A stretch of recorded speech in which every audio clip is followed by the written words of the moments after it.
نحمده ونصلي على رسوله الكريم اما بعد فاعوذ بالله من الشيطان الرجيم بسم الله الرحمن الرحيم رب اشرح لي صدري ويسر لي امري واحلل عقدة من لساني يفقهوا قولي۔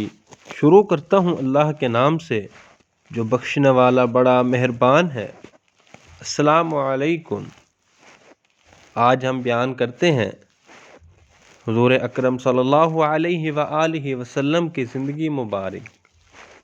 حضرت محمد صلی اللہ علیہ وآلہ وسلم کی زندگی میں کیا کچھ مصائب آئے، آپ صلی اللہ علیہ وآلہ وسلم نے کتنی تکلیفیں اٹھائیں۔ بیان شروع کرنے سے پہلے حضور اکرم صلی اللہ علیہ وآلہ وسلم کے بارگاہ رسالت میں درود شریف کا تحفہ پیش کریں۔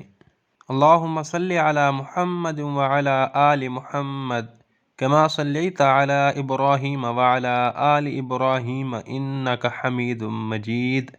اللہم بارک علی محمد وعلی آل محمد کما بارکت علی ابراہیم وعلی آل ابراہیم انک حمید مجید۔ ناظرین گرامی، ہمارے پیارے نبی کریم صلی اللہ علیہ وآلہ وسلم مکہ عرب میں پیدا ہوئے۔ اسی سرزمین پر پہلے بھی انبیاء کرام مبعوث ہوتے رہے۔ ہر نبی نے اپنے زمانے اور حالات کے مطابق شریعت کی باتیں بتائیں، لوگوں کی اللہ کی طرف بلایا، نیکی کی دعوت دی، برائی سے روکا۔ آخر میں ہمارے پیارے نبی حضرت محمد صلی اللہ علیہ وآلہ وسلم مبعوث ہوئے۔ آپ نے بھی وہی تعلیم دی جو سابقہ نبیوں نے دی۔ ہمارے پیارے نبی صلی اللہ علیہ وآلہ وسلم 12 ربیع الاول بروز پیر صبح صادق کے وقت مکہ معظمہ میں پیدا ہوئے۔ بچہ کا نام محمد صلی اللہ علیہ وآلہ وسلم رکھا گیا۔ ایسا نام عرب میں کسی نے نہیں رکھا۔ آپ صلی اللہ علیہ وآلہ وسلم جس زمانہ میں پیدا ہوئے اسے عام الفیل کہا جاتا ہے۔ فیل کے معنی ہاتھی کی ہیں۔ یمن کا بادشاہ ابرہہ کعبہ پر حملہ کرنے کی غرض سے آیا تھا۔ فوج کے سپاہی ہاتھیوں پر سوار تھے۔ ابرہہ کا مقابلہ کسی نے نہیں کیا۔ خدا کا کرشمہ دیکھیے کہ اللہ نے ابرہہ کو پسپا کر دیا۔ اس کے بعد بہت سے سپاہی ہلاک ہوئے۔ عرب میں دستور تھا کہ بچہ پیدا ہوتے ہی دایا کے حوالے کر دیا جاتا اور وہ اپنے گاؤں لے جا کر اپنی نگرانی میں پرورش کرتی۔ بچہ کھلی ہوا میں پرورش پاتا، تندرست و توانا رہتا، صاف ستھری زبان سیکھتا، زبان میں فصاحت و بلاغت ہوتی۔ چنانچہ اسی روایتی دستور کے مطابق آپ صلی اللہ علیہ وآلہ وسلم کو حلیمہ سعدیہ کے حوالے کیا گیا۔ جب آپ صلی اللہ علیہ وآلہ وسلم کی عمر 6 سال کی ہوئی تو حلیمہ سعدیہ آپ صلی اللہ علیہ وآلہ وسلم کو حضرت آمنہ رضی اللہ تعالی عنہ کے پاس لے آئی۔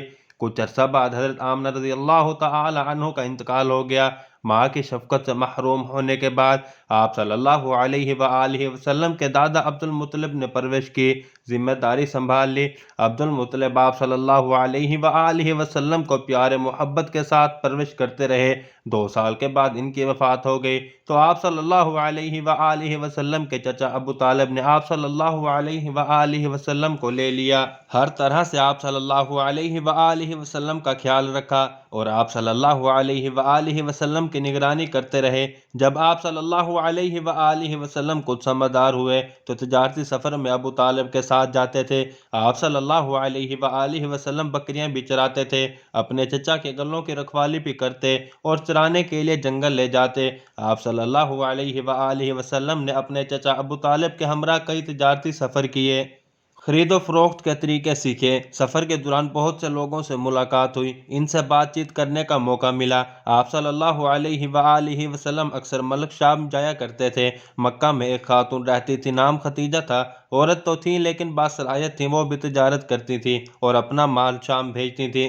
حضرت ختیجہ رضی اللہ تعالی عنہا آپ صلی اللہ علیہ وآلہ وسلم کے بارے میں اکثر سنا کرتی تھی کہ آپ صلی اللہ علیہ وآلہ وسلم ایک کامیاب تاجر ہیں اور آپ صلی اللہ علیہ وآلہ وسلم کی اعلیٰ صفات اور حسن اخلاق سے بھی واقف تھیں۔ لوگوں کی زبان سے یہ کہتے سنا کہ آپ صلی اللہ علیہ وآلہ وسلم صادق اور امین ہیں، لوگوں پر رحم کرتے ہیں، حضرت خدیجہ رضی اللہ تعالی عنہ دل میں کہنے لگیں کہ ایسے راست باز اور سچے آدمی سے ملنا چاہیے، شاید وہ کاروبار میں مدد کر سکیں۔ انہوں نے آپ کو پیغام بھیجا۔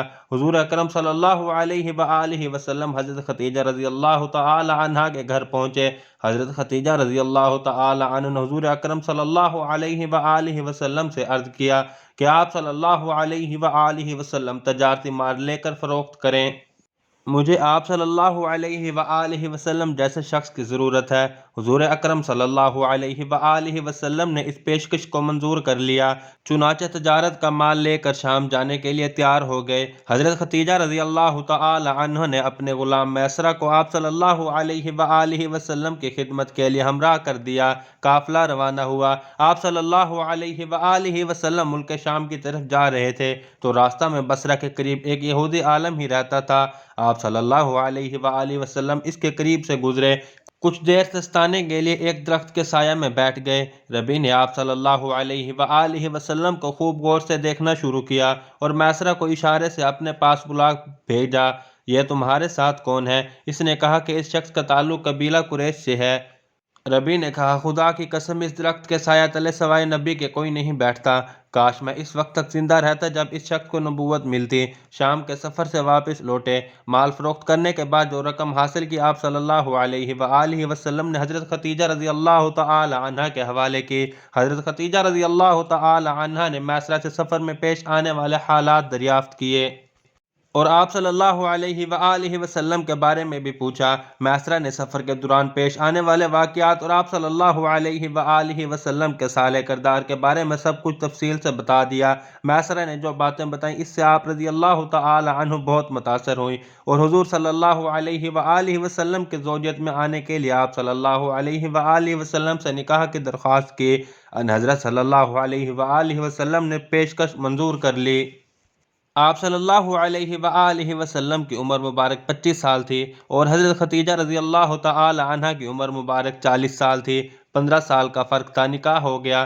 تقریب میں حضرت حمزہ رضی اللہ تعالی عنہ، ابو طالب، حضرت ابو بکر صدیق رضی اللہ تعالی عنہ اور برادران قریش شریک ہوئے۔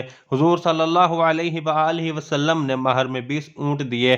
شادی کے بعد حضور اکرم صلی اللہ علیہ وآلہ وسلم کی حالت بہتر ہو گئی۔ آپ صلی اللہ علیہ وآلہ وسلم غریبوں کا خیال رکھتے تھے، بے کسوں کی مدد فرماتے، مصیبت زدہ لوگوں کے کام آتے تھے۔ قریش آپ صلی اللہ علیہ وآلہ وسلم کے سچائی اور حسن اخلاق کے قائل ہو گئے۔ ہر شخص آپ کی تعریف کرتا تھا۔ یہ تو سبھی جانتے ہیں کہ آج سے 4000 سال پہلے حضرت ابراہیم علیہ السلام نے خانہ کعبہ کی بنیاد رکھی۔ تعمیر میں حضرت اسماعیل علیہ السلام نے بھی حصہ لیا۔ خانہ کعبہ جس حالت میں آج نظر آ رہا ہے، پائیداری اور خوبصورتی کے اعتبار سے قدیم کعبہ سے بہت فرق ہے۔ صدیاں گزر گئیں، آج بھی اللہ کا یہ گھر قائم ہے۔ کبھی ایسا بھی ہوتا تھا کہ خراب موسمی حالات اور بارشوں کی وجہ سے عمارت بوسیدہ ہو جاتی تو مرمت کرنے کی ضرورت پیش آتی تھی۔ جب سرکار عالم کی عمر مبارک 35 سال تھی تو ایک مرتبہ پھر ضرورت پیش آئی تو یہ تعمیر کا کام شروع ہوا۔ کام تو مکمل ہو چکا، صرف حجر اسود رکھنے کی باری آئی۔ حجر اسود رکھنا ہر شخص کے لیے یہ اعلیٰ اعزاز تھا۔ سرداروں میں سے ہر شخص یہ چاہتا تھا کہ یہ سعادت اس کے حصے میں آئے۔ اس کے لیے لڑائی جھگڑے کی نوبت آ چکی تھی۔ بعد میں اتفاق رائے سے یہ بات منظور ہوئی کہ اگلے روز صبح سویرے سب سے پہلے جو شخص خانہ کعبہ میں داخل ہوگا وہ فیصلہ کرے گا، ہم مان لیں گے۔ دوسری صبح سرکار دو عالم کو صحن کعبہ کی طرف آتے ہوئے دیکھ کر سب نے ایک آواز ہو کر کہا، صادق آ گئے، امین آ گئے۔ سرداروں نے فیصلہ کرنے کا اختیار آپ صلی اللہ علیہ وآلہ وسلم کو دیا۔ آپ صلی اللہ علیہ وآلہ وسلم ثالث مقرر ہوئے۔ آپ صلی اللہ علیہ وآلہ وسلم نے ایک چادر منگوائی، درمیان میں آپ صلی اللہ علیہ وآلہ وسلم اپنے مبارک ہاتھوں سے حجر اسود رکھا اور اس کے کونے سرداروں سے پکڑوا کر حجر اسود کو خانہ کعبہ تک لے گئے، اس کی جگہ پر رکھ دیا۔ آپ کے اس منصفانہ فیصلے کی سب نے تعریف کی۔ رسول اکرم صلی اللہ علیہ وآلہ وسلم کا ہر لمحہ اور ہر وقت عبادت الہی میں گزرتا۔ آپ ہر کام میں اللہ کی مرضی کے مطابق کرتے۔ ایک مرتبہ کسی صحابی نے حضرت عائشہ رضی اللہ تعالی عنہا سے دریافت کیا کہ حضرت صلی اللہ علیہ وآلہ وسلم کے بارے میں کچھ فرمائیے۔ حضرت عائشہ رضی اللہ تعالی عنہا نے فرمایا، آپ کی زبان پر ہر لمحہ اللہ تعالیٰ کا ذکر رہتا تھا۔ مکہ معظمہ سے 3 میل کے فاصلہ پر ایک پہاڑ ہے، یہاں ایک غار ہے، یہ جگہ بالکل سنسان ہے، غار ہرا کے نام سے مشہور۔ اللہ کے رسول صلی اللہ علیہ وآلہ وسلم کئی دن تک اس غار میں گزارتے، اللہ کا ذکر کرتے اور عبادت میں مصروف رہتے۔ آپ صلی اللہ علیہ وآلہ وسلم ذکر الہی میں مشغول تھے کہ اچانک ایک نورانی جسم نمودار ہوا۔ یہ حضرت جبرائیل علیہ السلام تھے۔ فرشتے نے کہا، پڑھ۔ آپ صلی اللہ علیہ وآلہ وسلم نے کوئی خیال نہیں کیا۔ ایسا معلوم ہوتا تھا کہ کوئی آپ صلی اللہ علیہ وآلہ وسلم پر پوری قوت سے دبا رہا ہے۔ پھر آواز آئی، پڑھ۔ آپ صلی اللہ علیہ وآلہ وسلم نے فرمایا، میں کیا پڑھوں؟ جواب ملا، پڑھ اپنے رب کے نام سے جس نے کائنات کو پیدا کیا، انسان کو خون کے لوتھڑے سے پیدا کیا۔ پڑھیے، آپ کا رب بڑا کریم ہے جس نے قلم کے ذریعے تعلیم دی، انسان کو وہ علم دیا جو وہ نہیں جانتا تھا۔ یہ پہلی وحی تھی جو آپ پر نازل ہوئی۔ آپ صلی اللہ علیہ وآلہ وسلم منصب رسالت پر فائز ہوئے۔ اللہ کے رسول گھر تشریف لائے۔ حضرت خدیجہ رضی اللہ تعالی عنہ سے غار حرا میں جو کچھ ہوا آپ نے سنا دیا۔ حضرت خدیجہ رضی اللہ تعالی عنہ نے جیسے ہی آپ صلی اللہ علیہ وآلہ وسلم کی زبان مبارک سے سنا، فوراً ایمان لے آئی اور فرمایا، خدا کی قسم اللہ پاک آپ کو کبھی رنجیدہ نہیں کرے گا۔ آپ رشتہ داروں کے کام آتے ہیں، سچ بولتے ہیں، بے کسوں کی مدد کرتے ہیں، نیک کاموں میں ہاتھ بٹاتے ہیں، بےہودہ بات نہیں کرتے۔ حضرت خدیجہ رضی اللہ تعالی عنہ آپ صلی اللہ علیہ وآلہ وسلم کو اپنے بھائی ورقہ بن نوفل کے پاس لے گئیں اور واقعہ بیان کیا۔ وہ الہامی کتابوں کے عالم تھے، پکار اٹھے، پاک ہے پاک، آپ محمد صلی اللہ علیہ وآلہ وسلم پیغمبر ہیں، پریشان نہ ہو۔ حضرت خدیجہ رضی اللہ تعالی عنہ نے حضرت علی رضی اللہ تعالی عنہ، حضرت زید بن حارث رضی اللہ تعالی عنہ جو آپ صلی اللہ علیہ وآلہ وسلم کے غلام تھے، اور رفیق حضرت ابو بکر صدیق رضی اللہ تعالی عنہ آپ صلی اللہ علیہ وآلہ وسلم پر ایمان لے آئے اور آپ صلی اللہ علیہ وآلہ وسلم کی نبوت کی تصدیق کی۔ حضرت ابو بکر صدیق رضی اللہ تعالی عنہ اپنے زیر اثر حلقہ کے لوگوں کو بھی دائرہ اسلام میں لے آئے، جن میں حضرت عثمان غنی رضی اللہ تعالی عنہ، حضرت زبیر رضی اللہ تعالی عنہ، حضرت عبد الرحمن بن عوف، حضرت سعد بن وقاص رضی اللہ تعالی عنہ اور حضرت طلحہ رضی اللہ تعالی عنہ شامل تھے۔ ایمان لانے والوں میں اضافہ ہی ہوتا رہا، حتیٰ کہ مسلمانوں کی تعداد 30 سے بڑھ گئی۔ تبلیغ کا سلسلہ جاری رکھنے کے لیے حضرت ارقم رضی اللہ تعالی عنہ کے گھر کو مرکز بنا لیا۔ 3 برس تک اشاعت اسلام کا کام خفیہ طور پر جاری رہا۔ پھر اللہ تعالی نے حکم دیا کہ اپنی قریبی رشتہ داروں کو ڈراتے رہیے۔ حکم کی تعمیل کرتے ہوئے اپنے گھر میں ایک ضیافت کا اہتمام کیا اور اپنے رشتہ داروں کو مدعو کیا۔ کھانے کے بعد آپ صلی اللہ علیہ وآلہ وسلم نے تقریر کرتے ہوئے فرمایا، میں وہ چیز لے کر آیا ہوں جس میں دنیا و آخرت دونوں کی بھلائی ہے۔ پھر آپ صلی اللہ علیہ وآلہ وسلم نے مہمانوں سے پوچھا، ایک نیک کام ہے، اس میں کون میرا ساتھ دے گا؟ مجلس میں خاموشی چھا گئی، جواب کسی سے نہ بن پڑا۔ اچانک حضرت علی رضی اللہ تعالی عنہ اٹھ کھڑے ہوئے اور فرمایا، میں عمر میں کم سن ہوں لیکن میں آپ صلی اللہ علیہ وآلہ وسلم کا ساتھ دوں گا۔ حضرت علی رضی اللہ تعالی عنہ کے کہنے پر لوگ ہنس پڑے، کچھ نے تو مذاق بھی اڑایا۔ مجلس برخاست ہو گئی۔ ایک اور موقع پر آپ صلی اللہ علیہ وآلہ وسلم نے عزیزوں کو متوجہ کیا۔ آپ صلی اللہ علیہ وآلہ وسلم کوہ صفا پر چڑھ گئے اور قریش کے لوگوں کو ہر ایک کا نام لے کر پکارا شروع کیا۔ جب سب جمع ہو گئے تو آپ صلی اللہ علیہ وآلہ وسلم نے ارشاد فرمایا، لوگوں، اگر میں تم سے یہ کہوں کہ اس پہاڑ کے پیچھے ایک مسلح لشکر جمع ہے اور تم پر حملہ کرنے والا ہے، کیا تم مجھے سمجھو گے؟ کیا تم مجھے سچا سمجھو گے؟ لوگوں نے جواب دیا، تمہیں صادق اور امین پایا ہے تو جو کچھ کہے گا سچ کہے گا۔ آپ صلی اللہ علیہ وآلہ وسلم نے فرمایا، تم کو ایک خدا کی جانب بلاتا ہوں اور تمہارے دلوں میں جو وہم ہے میں اسے دور کرنا چاہتا ہوں۔ میں تمہیں خبردار کر رہا ہوں کہ کفر و شرک سے باز آ جاؤ، ایک خدا پر ایمان لاؤ، ورنہ تم برباد ہو جاؤ گے۔ تم اس دن سے ڈرو جب خدا کے سامنے حاضر ہو کر اپنے اعمال کا حساب دینا ہوگا۔ قریش آپ کے زبانی حق بات سن کر حیران رہ گئے اور باپ دادا کے دین اور بت پرستی کے خلاف آواز سن کر طیش میں آ گئے۔ آپ کے چچا ابو لہب غضبناک ہو کر کہنے لگے، کیا اسی گھر سے تو نے ہم سب کو جمع کیا؟ تو رسوا ہوگا۔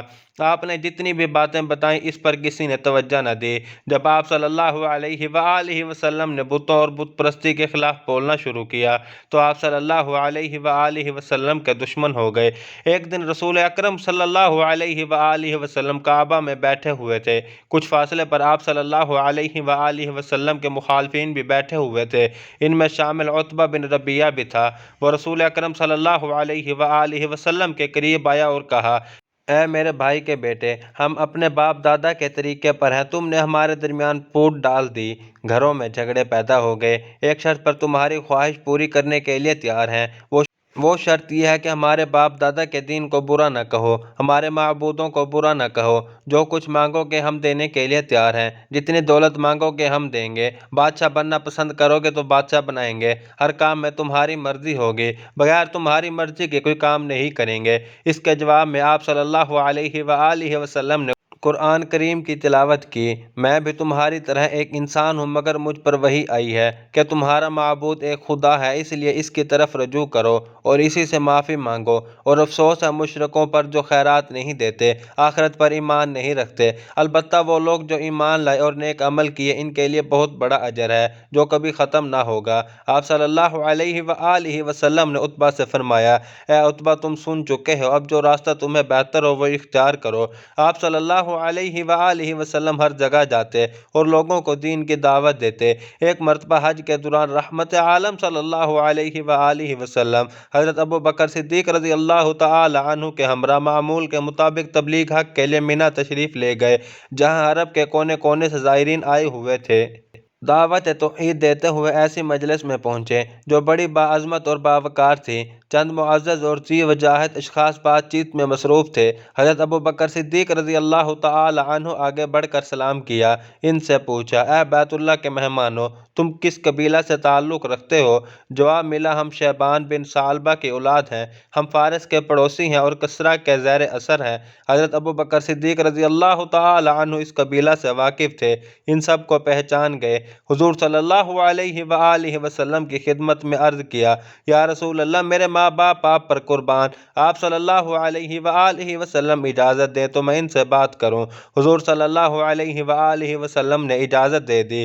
حضرت ابو بکر صدیق رضی اللہ تعالی عنہ نے ان سے تفصیل سے گفتگو کی اور حالات سے آگاہ کیا۔ پھر حضور صلی اللہ علیہ وآلہ وسلم ان سے مخاطب ہوئے، میں تم کو اس بات کی طرف بلاتا ہوں کہ تم گواہی دو کہ سوائے اللہ کے اور کوئی عبادت کے لائق نہیں، میں اللہ کا رسول ہوں۔ میں چاہتا ہوں کہ تم میرے مددگار بنو تاکہ میں اللہ کے احکامات بغیر کسی رکاوٹ کے پہنچا سکوں۔ آپ صلی اللہ علیہ وآلہ وسلم نے فرمایا، قریش نے اللہ کے احکام کی کھلم کھلی مخالفت کی، اس کے رسول کو جھٹلایا، غلط بات پر قائم رہے، سچائی کا انکار کیا۔ اللہ بے شک تمام باتوں سے بے نیاز اور تعریف کے لائق ہے۔ ان میں سے ایک شخص جس کا نام مفروق تھا پوچھا، اور کس کس چیز کی دعوت دیتے ہو؟ اس کے جواب میں آپ صلی اللہ علیہ وآلہ وسلم نے قرآن حکیم کی چند آیات تلاوت فرمائے جن میں حکم دیا گیا، اللہ کے ساتھ کسی کو شریک نہ کرو، ماں باپ کے ساتھ احسان کرو، اپنی اولاد کو مفلسی سے مت قتل کرو، بے حیائی کے قریب بھی نہ بھٹکو،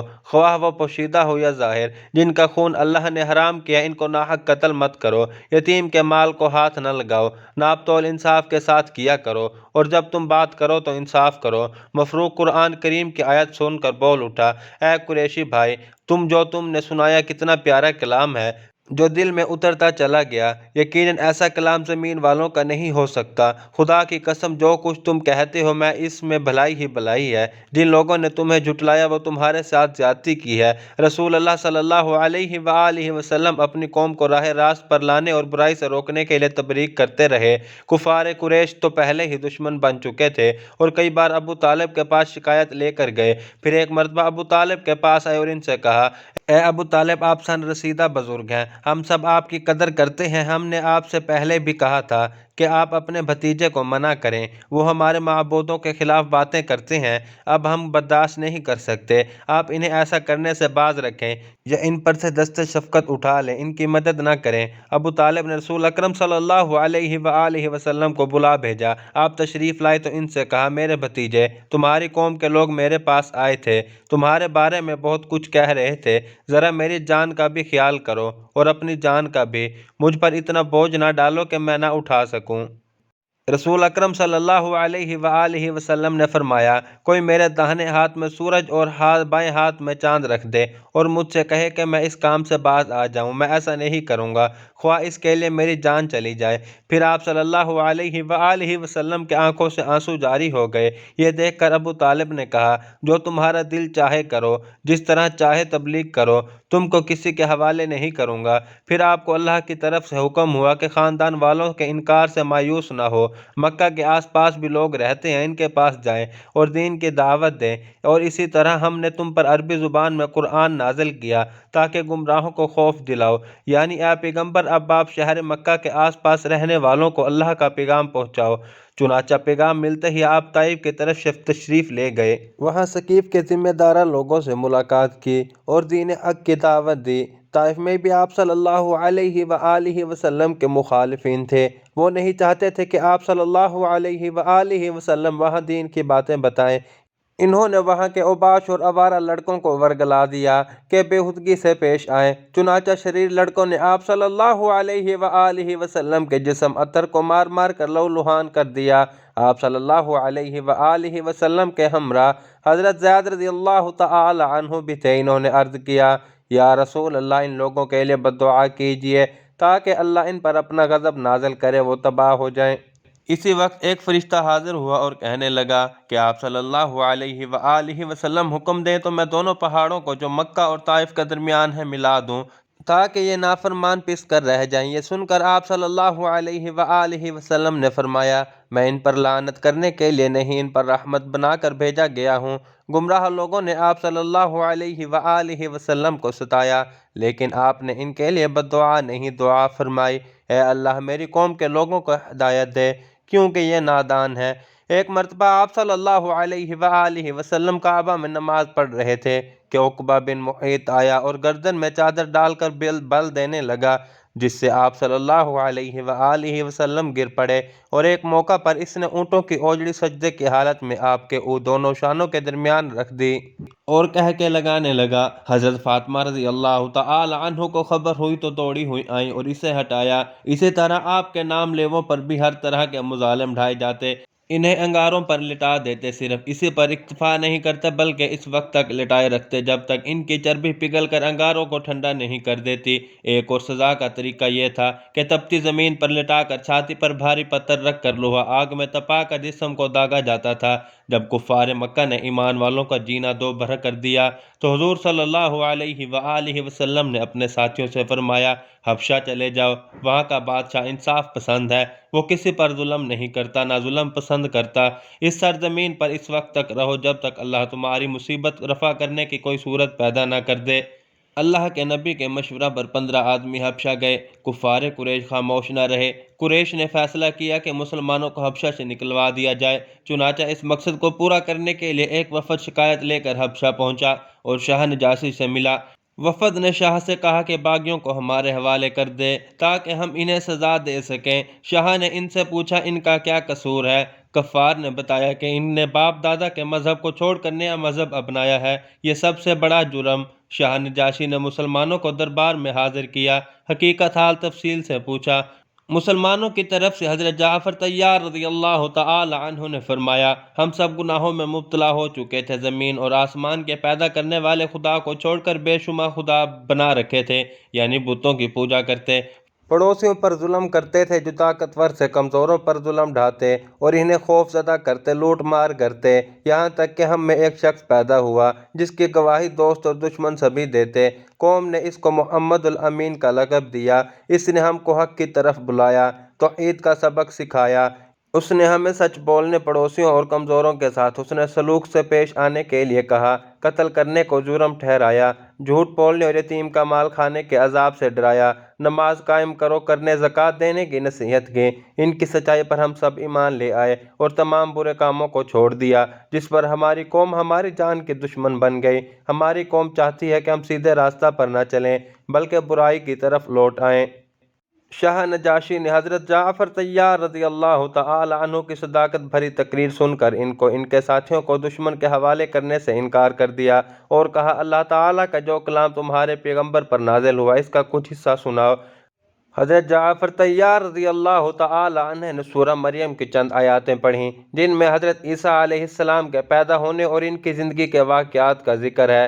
ان آیاتوں کو سن کر شاہ نجاشی بے حد متاثر ہوا اور رو پڑا اور کہنے لگا، خدا کی قسم یہ کلام سچا ہے۔ مسلمانوں میں کچھ لوگ تو حبشہ ہجرت کر گئے، رہ جانے والوں میں حضرت ابوبکر صدیق رضی اللہ تعالی عنہ اور حضرت علی رضی اللہ تعالی عنہ تھے۔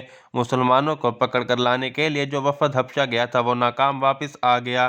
اس ناکامی پر قریش بھی بھر گئے۔ سب نے ایک ترکیب سوچی، کیوں نہ محمد صلی اللہ علیہ وآلہ وسلم کا کام تمام کر دیا جائے، نہ وہ زندہ رہیں گے، نہ ہمارے بتوں کے خلاف تبلیغ کر سکیں گے۔ آپس میں صلاح مشورے ہوئے، یہ طے پایا کہ اس کام کے لیے ہر قبیلہ کو شریک کیا جائے تاکہ کوئی قبیلہ کسی سے بدلہ نہ لے سکے۔ چنانچہ ایک رات منصوبہ کے تحت ہر قبیلہ سے ایک ایک آدمی کو لیا گیا۔ آپ صلی اللہ علیہ وآلہ وسلم کے گھر کے چاروں طرف گھیرا ڈال کر آپ صلی اللہ علیہ وآلہ وسلم کے باہر نکلنے کا انتظار کرنے لگے۔ اللہ تعالیٰ نے دشمن کے خطرناک ارادہ سے آپ صلی اللہ علیہ وآلہ وسلم کو آگاہ کر دیا۔ آپ صلی اللہ علیہ وآلہ وسلم نے اپنے بستر پر حضرت علی رضی اللہ تعالی عنہ کو لٹا دیا اور ہدایت کی کہ جن جن کی امانتیں ہیں وہ میں تمہارے حوالے کر رہا ہوں، ان سب کو لٹا دینا۔ آپ صلی اللہ علیہ وآلہ وسلم باہر نکلے، دیکھا کہ دشمن طاق میں بیٹھے ہوئے ہیں۔ آپ نے ایک مٹھی مٹی اٹھائی۔ اللہ تعالیٰ نے قرآن مجید میں فرمایا، ترجمہ: خاک آپ صلی اللہ علیہ وآلہ وسلم نے نہیں پھینکی بلکہ اللہ نے پھینکی، پڑھ کر ان کی طرف پھینک دی۔ دشمن اور آپ صلی اللہ علیہ وآلہ وسلم کے درمیان ایک پردہ حائل ہو گیا۔ آپ صلی اللہ علیہ وآلہ وسلم دشمن کی نظر سے اوجھل ہو گئے۔ آپ حضرت ابوبکر صدیق رضی اللہ تعالی عنہ کو اپنے ہمراہ لے کر غار ثور پہنچ گئے۔ غار کے اندر 3 دن گزار کر چوتھے روز مدینہ روانہ ہو گئے۔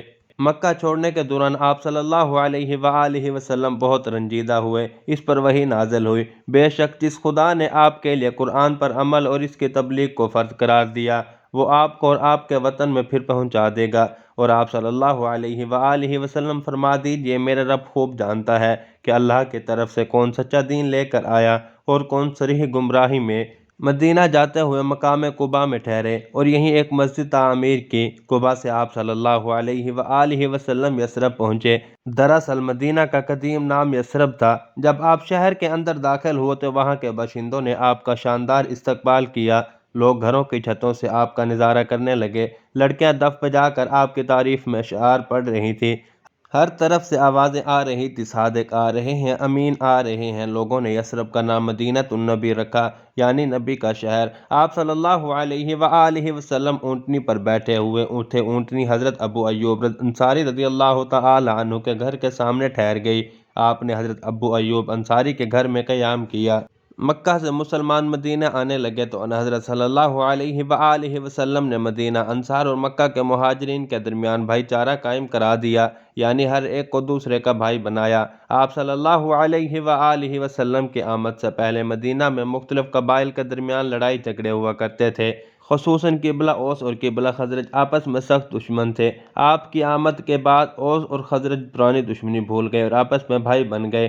مدینہ کی حفاظت کے لیے آپ نے غیر مسلموں کو اپنے ساتھ ملا لیا اور ایک معاہدہ بھی کیا، اس لیے کہ دشمنوں کی طرف سے خطرہ لاحق تھا۔ آپ نے صحابہ کرام کو منظم کیا، پھر ایک جماعت تیار کر لی جس کی تعریف اللہ نے اس طرح کی: محمد اللہ کے رسول ہیں اور جو ان کے ساتھ ہیں وہ کافروں کے مقابلہ کے لیے سخت ہیں، وہ آپس میں رحم کرنے والے اور وہ رکوع کرتے ہیں، وہ اپنے رب کا فضل اور رضا چاہتے ہیں، ان کی نشانیاں ان کے چہروں پر سجدوں کے اثر سے ظاہر ہیں۔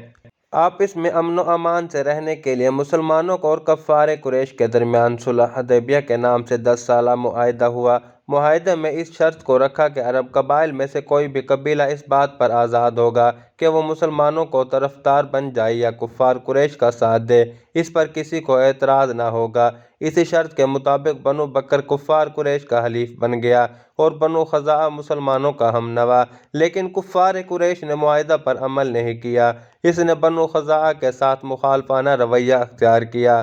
ایک روز بنو بکر نے بنو خزاعہ پر ہلا بول دیا اور جانی و مالی نقصان پہنچایا۔ اس کی اطلاع حضرت صلی اللہ علیہ وآلہ وسلم کو ملی، اس سے آپ رنجیدہ ہوئے اور مکہ والوں کو پیغام بھیجا کہ بنو خزاعہ کو جو نقصان پہنچا اس کا ہرجانہ ادا کرے یا معاہدہ توڑ دے۔ کفار قریش نے معاہدہ توڑ دیا اور بنو بکر کا حق بجانب قرار دیا۔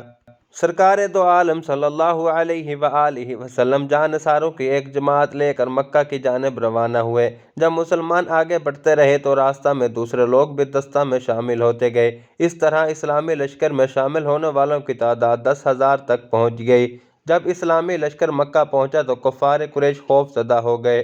ان میں مقابلہ کی جرت نہیں ہوئی۔ رحمت عالم سے مکہ والوں کا آمنا سامنا ہوا تو آپ صلی اللہ علیہ وآلہ وسلم نے ان سے پوچھا کہ میں تمہارے ساتھ کیا سلوک کروں؟ مکہ والوں نے جواب دیا تو شریف بھائی ہے، تو شریف بھتیجا ہے۔ آپ صلی اللہ علیہ وآلہ وسلم نے فرمایا میں تمہارے ساتھ وہی سلوک کروں گا جو حضرت یوسف علیہ السلام نے اپنے بھائیوں کے ساتھ کیا۔ تم پر کوئی الزام نہیں، جاؤ تم سب آزاد ہو، میں نے تمہیں معاف کیا۔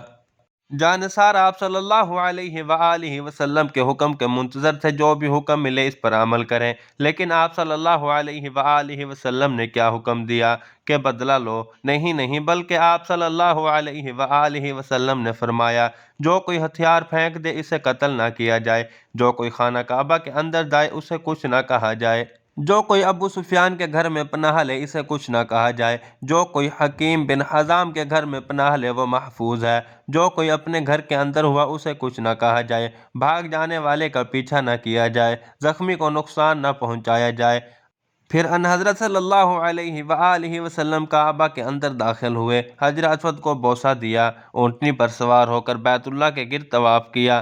خانہ کعبہ میں 320 بت تھے، انہیں نکال کر باہر پھینک دیا۔ اس کے بعد آپ نے نماز شکرانہ ادا کی۔ جب آدھے عرب پر آپ صلی اللہ علیہ وآلہ وسلم کی حکمرانی قائم ہوئی تو سلطنت کا بادشاہ کھر درے فرش پر لیٹا ہوا، جسم سے پسینہ بہہ رہا ہے، لباس بھی بہت پرانا لیکن صاف ستھرا۔ قیصر روم کا قاصد یہ منظر دیکھ کر حیران رہ گیا۔ آپ صلی اللہ علیہ وآلہ وسلم کے گھر میں کھانے کا سامان سوائے مٹھی بھر جو کہ کچھ نہ تھا، جبکہ مسجد کے صحن میں مال و اسباب جمع کیا جاتا اور ضرورت مندوں میں تقسیم ہو جاتا۔ آپ صلی اللہ علیہ وآلہ وسلم کھجور کے چھال کا تکیہ لگائے کھردری چٹائی پر بیٹھے رہتے۔ آپ صلی اللہ علیہ وآلہ وسلم کی یہ حالت دیکھ کر حضرت عمر رضی اللہ تعالی عنہ رو پڑے۔ آپ صلی اللہ علیہ وآلہ وسلم نے رونے کا سبب دریافت کرتے ہیں تو جواب ملتا یا رسول اللہ اس سے بڑھ کر رونے کا اور کیا موقع ہوگا؟ روم اور فارس کے حکمران عیش و عشرت کی زندگی بسر کر رہے ہیں، آپ صلی اللہ علیہ وآلہ وسلم پیغمبر ہیں، دولت کا انبار لگ رہا ہے، آپ کے گھر میں اناج نہیں۔ آپ صلی اللہ علیہ وآلہ وسلم فرماتے ہیں عمر رضی اللہ تعالی عنہ کیا تم اس پر راضی نہیں؟ ہم آخرت کے سعادت حاصل کر رہے ہیں۔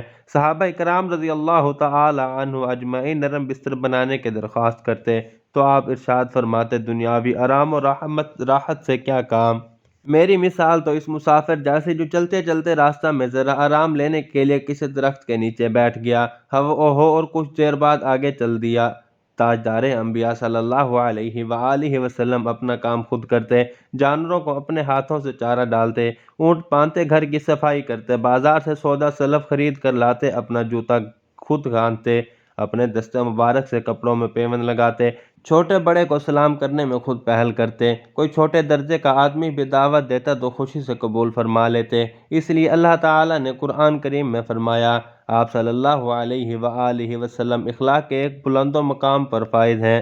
خطبہ حجۃ الوداع کے موقع پر آپ صلی اللہ علیہ وآلہ وسلم نے فرمایا اے لوگو اللہ تعالیٰ فرماتا ہے کہ ہم نے تمہیں ایک مرد اور ایک عورت سے پیدا کیا، تمہارے خاندان اور قبیلے بنائے تاکہ تم ایک دوسرے کو پہچانو۔ بلا شبہ اللہ کے نزدیک قابل تکریم وہ ہے جو سب سے زیادہ پرہیزگار ہے۔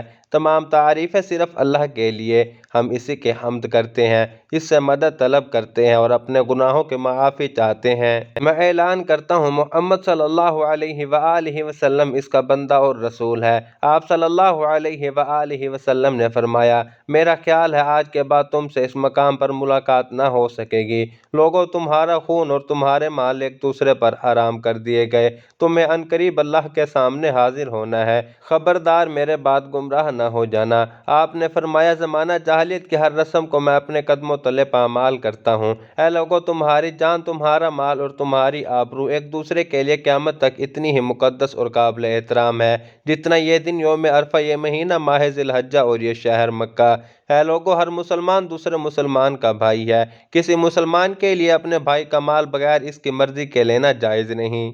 میرے بعد گمراہ نہ ہو جانا کہ ایک دوسرے کی گردن مارنے لگو۔ آپ صلی اللہ علیہ وآلہ وسلم نے فرمایا کسی عربی کو اجمی پر، کسی اجمی کو عربی پر کوئی برتری نہیں، نہ کسی کالے کو گورے پر، نہ کسی گورے کو کالے پر برتری ہے۔ تم سب آدم علیہ السلام کے اولاد ہو۔ آدم علیہ السلام مٹی سے پیدا کیے گئے۔ میرے بعد نہ کوئی نبی آئے گا، نہ کوئی امت، نہ کوئی کتاب۔ میں تمہارے لیے قرآن چھوڑے جا رہا ہوں۔ اسے مضبوطی سے تھامے رکھنا۔ تم اپنے رب کی عبادت کرتے رہو، 5 وقتہ نماز پابندی کرو اور ماہ رمضان کے روزے رکھو اور زکوٰۃ خوشی سے ادا کرو۔ اپنے امیر کی اطاعت کرو، تم جنت میں داخل ہو جاؤ گے۔ جو تمہارے غلام ہیں ان کے حق میں انصاف کرو۔ جو خود کھاؤ ان کو بھی کھلاؤ، جو خود پہنو ان کو بھی پہناؤ، اور ان کی طاقت سے زیادہ ان سے کام نہ لو۔ خبردار، مجرم اپنے جرم کا خود ذمہ دار ہے۔ خبردار، باپ کے جرم کا ذمہ دار بیٹا نہیں، بیٹے کا جرم کا ذمہ دار باپ نہیں۔ جب آپ صلی اللہ علیہ وآلہ وسلم خطبہ سے فارغ ہوئے تو یہ آیت نازل ہوئی: اليوم اکملت لکم دینکم واتممت علیکم نعمتی ورضیت لکم الاسلام دینا۔ ترجمہ: آج میں نے تمہارا دین تمہارے لیے مکمل کر دیا اور تم پر اپنی نعمت پوری کر دی اور تمہارے لیے اسلام کو پسند کیا۔ ان حضرت صلی اللہ علیہ وآلہ وسلم کا سفر آخرت۔ آپ صلی اللہ علیہ وآلہ وسلم کو سر میں درد اور بخار ہوا، بغیر سہارے کے چلنا پھرنا مشکل ہو گیا۔ ازواج مطہرات میں حضرت عائشہ رضی اللہ تعالی عنہا کے گھر میں قیام رہا۔ آپ صلی اللہ علیہ وآلہ وسلم پر غشی آتی رہی، کچھ افاقہ ہوا۔ حضرت علی رضی اللہ تعالی عنہ کے سہارے مسجد میں تشریف لائے۔ حضرت ابوبکر صدیق رضی اللہ تعالی عنہ نماز پڑھا رہے تھے۔ ان حضرت صلی اللہ علیہ وآلہ وسلم کے قدموں کی چاپ سن کر حضرت ابوبکر صدیق رضی اللہ تعالی عنہ پیچھے ہٹنا چاہا۔